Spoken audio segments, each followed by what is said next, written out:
Assalamualaikum warahmatullahi wabarakatuh.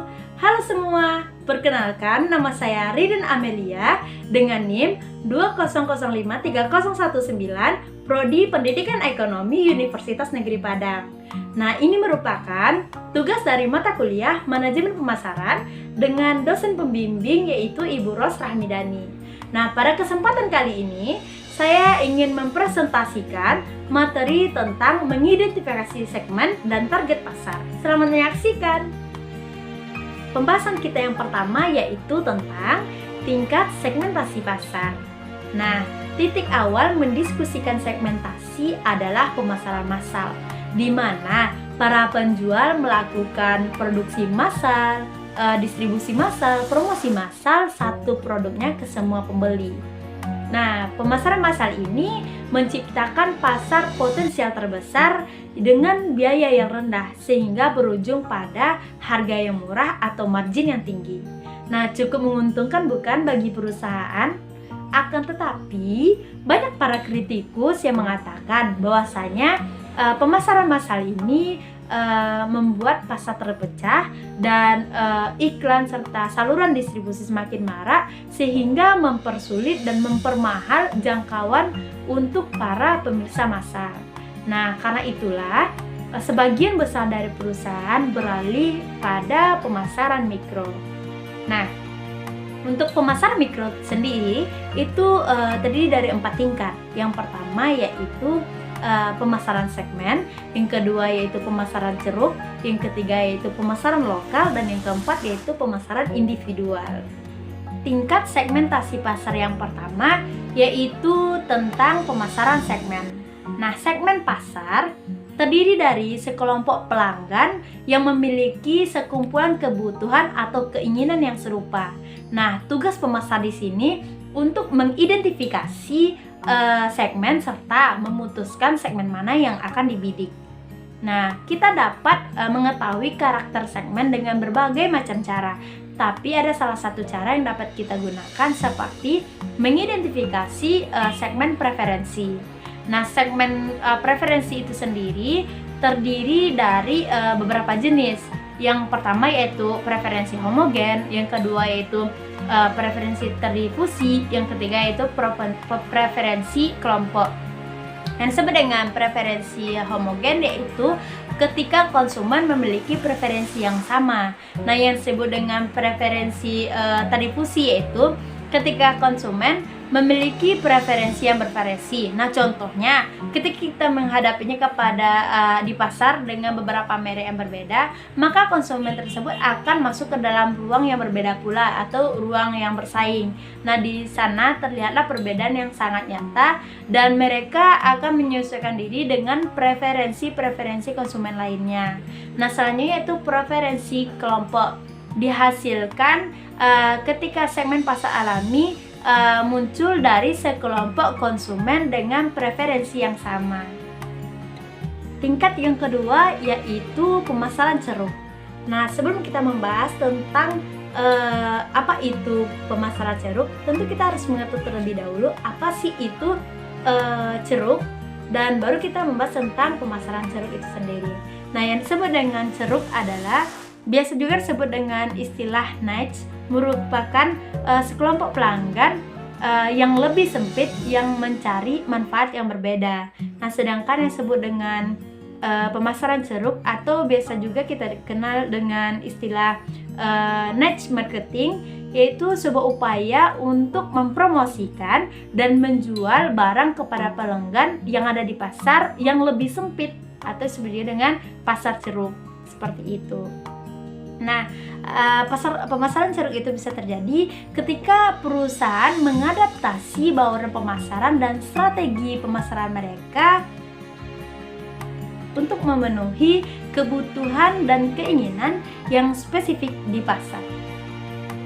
Nah, tingkat yang ketiga yaitu pemasaran lokal. Pemasaran lokal ini sama dengan pemasaran dalam suatu wilayah, di mana pemasaran sasaran menciptakan sebuah program pemasaran yang disesuaikan khusus untuk memenuhi kebutuhan sekelompok pelanggan atau konsumen lokal. baik itu dalam bidang perdagangan atau lingkungan sekitar dan juga toko perorangan. Nah, pemasaran lokal ini juga mencerminkan tren yang sedang tumbuh, serta biasa juga disebut dengan pemasaran akar rumput, di mana pemasaran ini berkonsentrasi untuk bisa sedekat mungkin atau secara pribadi serelevan mungkin dengan pelanggan individual. Tingkat yang terakhir yaitu pemasaran individual. Nah, pemasaran individual ini yaitu pemasaran yang disesuaikan dengan cara memberdayakan konsumen untuk menawarkan produk atau jasa yang telah mereka pilih.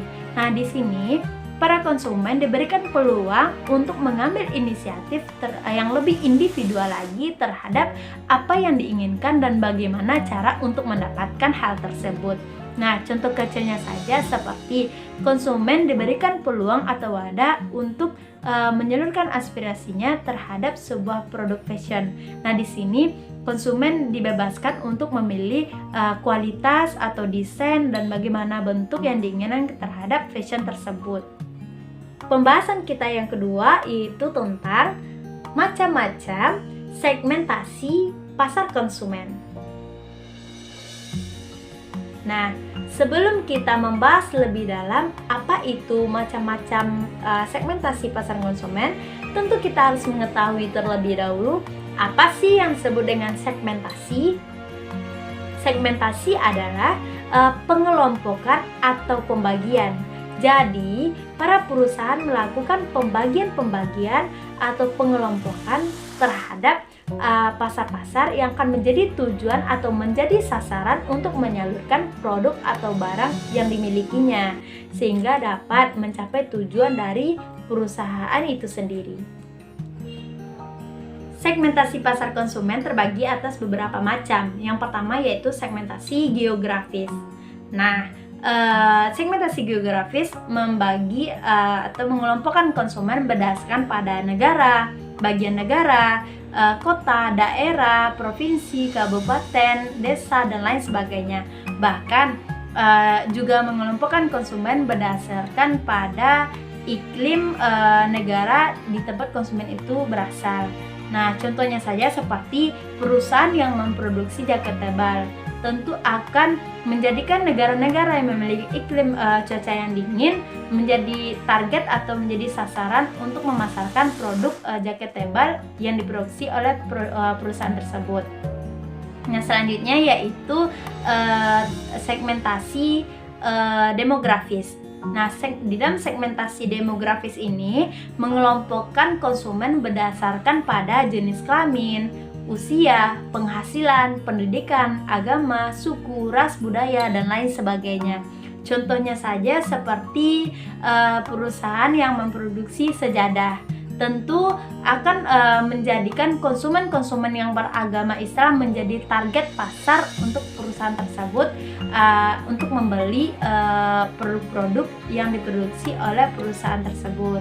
Nah, ada pula seperti perusahaan yang memproduksi susu yang mana untuk dikonsumsi oleh konsumen yang berumur 45 tahun. Tentu saja usia 45 tahun menjadi sasaran atau menjadi target yang akan dibidik oleh perusahaan yang memproduksi susu tersebut. Nah, selanjutnya yaitu segmentasi psikografis. Nah, segmentasi psikografis ini membagi konsumen berdasarkan pada kepribadian, gaya hidup, dan lain sebagainya. Contohnya saja kepada konsumen yang sangat menyukai sekali menggunakan celana jeans. Tentu saja perusahaan-perusahaan yang memproduksi celana jeans akan membidik konsumen atau kelompok-kelompok konsumen yang memiliki gaya hidup menyukai menggunakan celana jeans menjadi stylenya dalam kehidupan sehari-hari seperti itu. Nah, selanjutnya yaitu segmentasi perilaku. Nah, segmentasi perilaku ini hampir sama dengan segmentasi psikografis. Namun di sini yaitu membedakan atau membagi kelompok berdasarkan pada pengetahuan atau responnya terhadap suatu barang dan lain sebagainya. Pembahasan kita yang ketiga yaitu tentang kriteria segmentasi yang efektif. Ada 5 kriteria segmentasi yang efektif. Yang pertama yaitu terukur, di mana ukuran, daya beli, dan karakteristik dapat diukur. Yang kedua yaitu substansial, di mana segmen cukup besar dan menguntungkan untuk dilayani. Sebuah segmen harus menjadi kelompok homogen terbesar sehingga layak untuk dikejar oleh program pemasaran yang telah disesuaikan. Nah, yang ketiga yaitu dapat diakses. Segmen harus dapat dijangkau dan dapat dilayani secara efektif. Nah, yang keempat yaitu segmen dapat didiferensiasi, yaitu segmen dapat dibedakan dan mempunyai respon yang berbeda untuk bauran pemasaran yang berbeda. Nah, yang kelima yaitu dapat ditindaklanjuti, di mana program yang efektif dapat diformulasikan untuk menarik dan melayani segmen. Pembahasan kita yang keempat merupakan pembahasan kita yang terakhir, yaitu tentang 5 pola pemilihan pasar sasaran.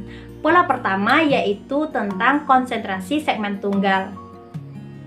Melalui pemasaran terkonsentrasi, perusahaan dapat mengetahui dengan kuat kebutuhan segmen dan juga dapat memperkuat kehadiran perusahaan di pasar. Tidak hanya itu saja, perusahaan juga dapat menikmati keekonomisan operasi melalui spesialisasi produksi, distribusi, dan juga promosi.